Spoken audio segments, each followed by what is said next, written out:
War fears in Southeast Asia, a new health insurance report ranking all 50 states, and a college football scandal that's got fans talking. Plus, today's trivia: which profession opened its first college in Chicago back in 1893? I'll have the answer at the end of the show. It's Saturday, July 26th, and this is the Flyover Podcast. Welcome to the Flyover Podcast, taking you above the noise for an unbiased, high-altitude view of today's headlines with daily coverage that's honest and refreshing. Let's cruise the news and land the facts. Welcome aboard the Flyover Podcast, your weekend edition. I'm Amy Hess, and I'm so glad you're here. We've got top headlines, a few wild stories, and some fun extras. So let's get to it so you can get on with your day. We're cleared for takeoff.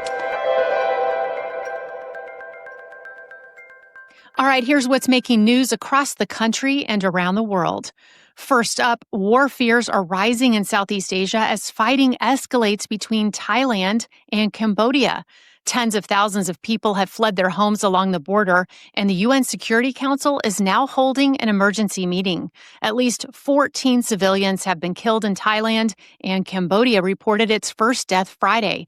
The violence was triggered by a landmine explosion that injured 5 Thai soldiers. Back in the U.S., a shooting at the University of New Mexico left one person dead and another wounded early Friday. The suspect is still at large. The campus in Albuquerque was placed on lockdown during what was supposed to be new student orientation, with hundreds of students on site just days before the end of the summer term. And finally, a new report ranks states by how much residents spend on health insurance, and the results are surprising. Vermonters spend nearly 20% of their income on premiums, the most in the country. West Virginia, Alaska, and New York round out the top 5. On the other end, New Hampshire residents spend just 4%, the lowest nationwide. Massachusetts, Maryland, and Minnesota also made the most affordable list. Want to see where your state ranks? We've got the full breakdown linked in today's show notes. Let's take a look at what's making waves in Washington and beyond. First up, President Trump says he hasn't thought about pardoning Ghislaine Maxwell, Jeffrey Epstein's convicted co-conspirator. The comment came after her questioning by Deputy Attorney General Todd Blanche in Florida. Maxwell's attorney says there's been no discussion of a pardon, despite renewed media interest, and Trump is asking the public to focus on other topics. Meanwhile, the 2028 race is already heating up, at least on the Democrat side. A growing list of governors and senators are being floated as potential contenders, including California's Gavin Newsom, Minnesota's Tim Walz, and Kentucky's Andy Beshear, who's consistently ranks among the most popular Democratic governors in the country. On the Senate side, names like Mark Kelly and Bernie Sanders are in the mix. Nothing official yet, but the jockeying for position has clearly begun. Next, former Congressman George Santos is officially behind bars. The one-time New York lawmaker reported to federal prison Friday to begin his 7-year sentence for wire fraud, money laundering, and other crimes. He is among the few former members of Congress in recent decades to serve time for campaign-related and financial crimes. And finally, in Wisconsin, Lieutenant Governor Sarah Rodriguez has thrown her hat in the ring to succeed Governor Tony Evers, who just announced he won't seek a third term. Rodriguez, a Democrat, made her campaign official on Friday. Today's episode is brought to you by David Protein Bar. David makes a protein bar unlike any other. It has 28 grams of protein, only 150 calories, and 0 grams of sugar. That's right. 28 grams of protein and 75% of its calories come from protein. Personally, I strive to eat mostly whole foods. However, when I'm in a rush or I'm away from home or I'm just looking for a quick afternoon snack, I often find that I'm looking for a high-quality protein source. David could be a perfect fit with 28 grams of protein and the calories of a snack. I'm usually looking for something in that early afternoon or mid-afternoon time frame to bridge the gap between lunch and dinner. The Flyover team loves the chocolate chip flavor, and if you would like to try David, you can go to davidprotein.com, and when you buy 4 boxes, you get the 5th free, or click on the link in the show notes. All right, now here are some extra stories just for you, our podcast listener. You won't find these in the email edition. All right, first up, deportation flights are now underway from Florida's Alligator Alcatraz facility in the Everglades. Governor DeSantis says hundreds of detainees have already been processed or deported, with more flights on the way. The state-run site, which has a runway for deportation planes, is part of Florida's effort to support the Trump administration's immigration crackdown. ICE confirmed multiple flights have taken off, and officials say they're working to expand the facility to hold up to 4,000 people. Critics have raised concerns about unsanitary conditions and lack of legal access, but DeSantis says contingency plans are in place as the facility is drawing national attention. Next, scuba diving is making waves in the economy, literally. A new study estimates the global recreation diving industry generates between $8.5 and $20 billion a year. That includes travel, gear, training, and more. Researchers say the sport boosts marine conservation by connecting divers with ocean health firsthand. And finally, this one's straight out of a sci-fi movie. Engineers have created a prototype robot that gets stronger by eating smaller machines. Yes, really. The cannibal robot disassembles others and repurposes their parts to upgrade itself. Developers say it's about adaptability and survival, but critics are already raising red flags about where this kind of autonomy could lead. I don't know. I think AI needs a very thoughtful and cautious approach. What do you think? Is it getting a little unnerving, or do stories like this get blown out of proportion? Let me know what you think in the comments. All right, still ahead, an 18th century shipwreck with ties to the American Revolution, and Florida's tallest basketball player might be suiting up for football. But first, let's take a look at finance. All right, let's take a look at how the markets closed on Friday. The Nasdaq was up 0.24%, the S&P 500 gained 0.40%, and the Dow rose 0.47%. Bitcoin dropped 1.27%, and gold was also down, off nearly 1%, ending the week at $3,339.70 an ounce. Now for a few stories making headlines around the world.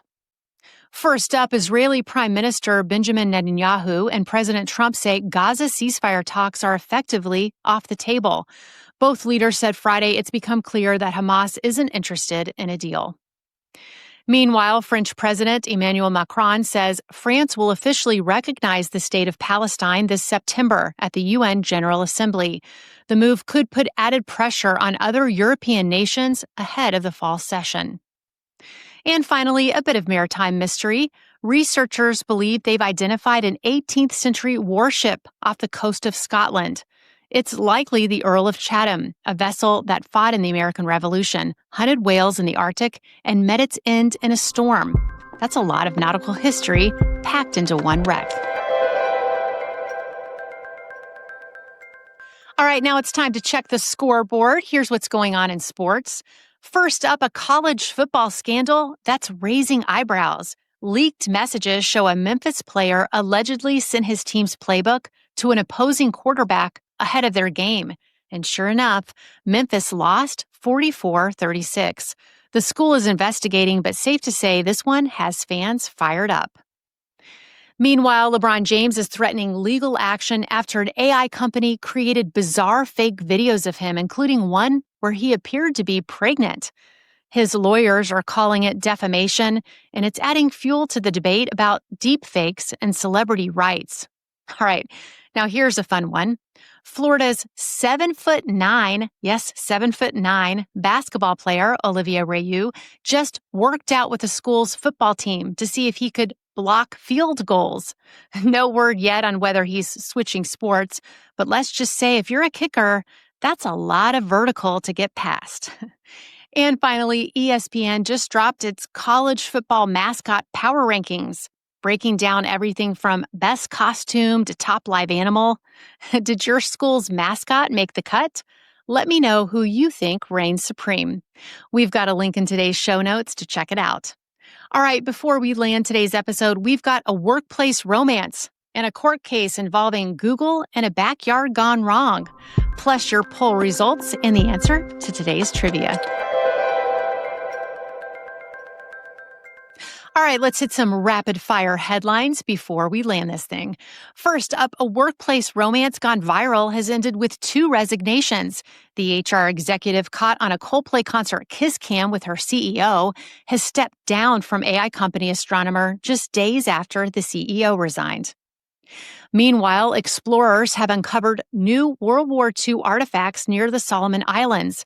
The wreck of an American destroyer yielded torpedoes, a ship bell, and more, adding another chapter to the ship's 1943 sinking.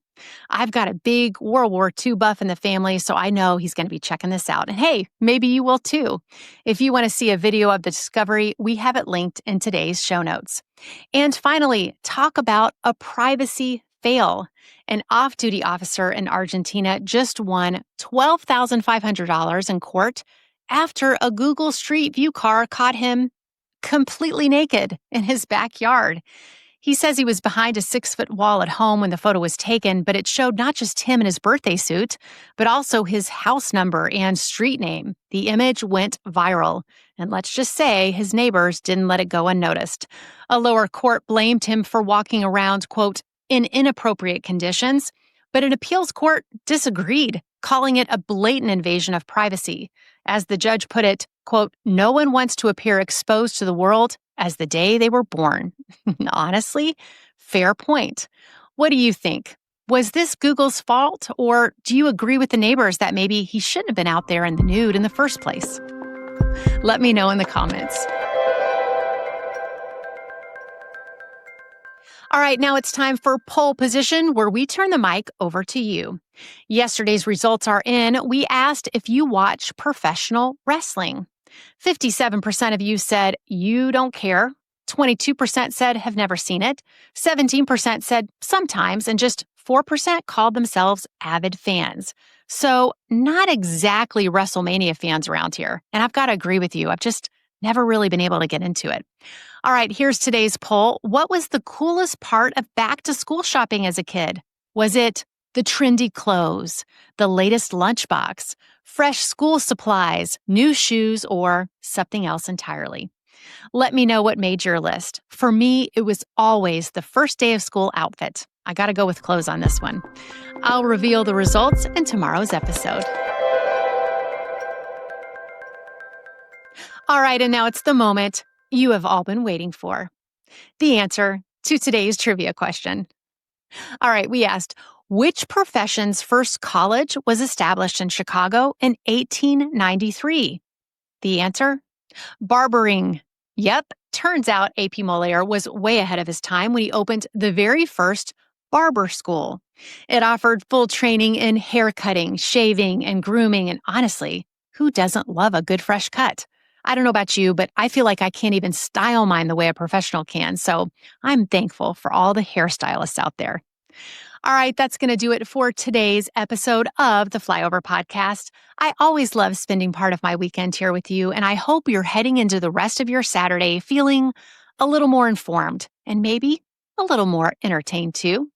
All right, I'll see you right back here tomorrow. Until then, thanks for flying with us.